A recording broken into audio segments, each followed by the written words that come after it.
திரைத்துறைக்கு எந்த அளவுக்கு பெரிய இழப்பு தானே, நீங்களே சொல்லுங்களேன். நீங்கள் பெரிய இழப்பு தானே. ஒரு மிகச்சிறந்த ஒரு நடிகர், very versatile actor. Kamal sir படங்கள்லாம் நீங்கள் பார்த்துருப்பீங்க, பாலச்சந்தர் சார் படங்கள்லாம் பார்த்துருப்பீங்க.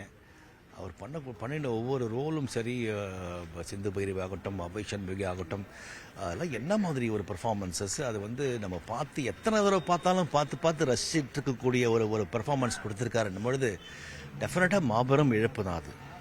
ஒரு மறக்க முடியாத அனுபவங்கள் இவருடைய கலந்துரையாடலா இருக்கட்டும், இல்லை ஒரு ஷூட்டிங் ஸ்பாட்ல ஒன்னா இருந்ததுல அப்படின்னா நீங்க எதை மறக்க முடியாத அனுபவம் நிறைய இருக்கு.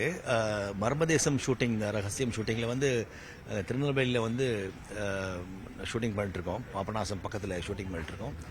அப்புறம் நாங்கள் நிறைய பேசக்கூடிய ஷார்ட் இல்லாத இடத்துல நிறைய ரெண்டு பேரில் எல்லாருமே சேர்ந்து பேசக்கூடிய அளவுக்கு ஒரு வாய்ப்புகள்லாம் கிடைக்கும். அவர் சில விஷயங்களில் சொல்லும் பொழுது சுற்றி இருக்கிறவங்க அத்தனை பேரும் லிட்டரலாக உருண்டு சிரிப்பாங்க. அந்த அளவுக்கு ஒரு ஹியூமரஸ் பர்சன். அந்த அளவுக்கு சிரிக்க வச்சு, அதாவது ஏதாவது ஒரு கேப் விடுவாரா, இந்த சிரிப்புலேருந்து கொஞ்சம் மூச்சு எடுத்துக்கலாமா அப்படின்னு ஒரு கேப்பு கூட விடாமல் அப்படி சிரிக்க வச்சுட்டே இருப்பார்.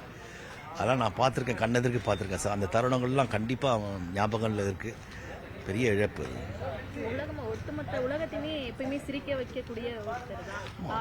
சிரிப்புல மட்டும் இல்ல, அவர் சென்டிமெண்ட் ரோல்ஸும் எமோஷனல் ரோல்ஸும் நிறைய பண்ணிருக்காரு. சின்ன கோவங்கள் வரும். ஏதாவது இவர் சொல்லி ஒரு சில விஷயங்கள் அவருடைய அசிஸ்டன்ட்ஸ் கிட்ட நடக்கலன்னு கொஞ்சம் கோவிச்சுப்பாரு. அது எல்லாருக்கும் வர்றது தானே, நியாயமான விஷயம் தானே. அது உடனே மற்றவங்க புரிஞ்சுப்பாங்க.